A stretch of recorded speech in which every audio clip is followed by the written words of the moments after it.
Hello guys, welcome back to the channel. So today we'll be talking about how you can get voices on ElevenLabs that are indulge in interactive storytelling. Now, the main thing is to sign up and get into ElevenLabs and clicking on voices when you get the interface, you have to find the audio that you would like.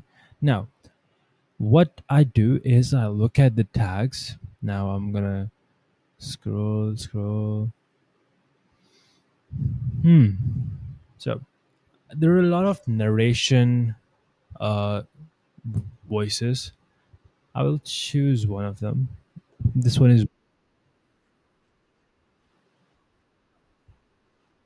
when you want to use this and you think, okay, this is good. Now you click on use. Now make sure that the version is 2. And now you can change the creativity and the way this AI model speaks. Now you can change the similarity, change the stability, change the speed, and now you can do your storytelling and give your prompt, and then it can generate a speech. So thank you so much. Please like and subscribe the video.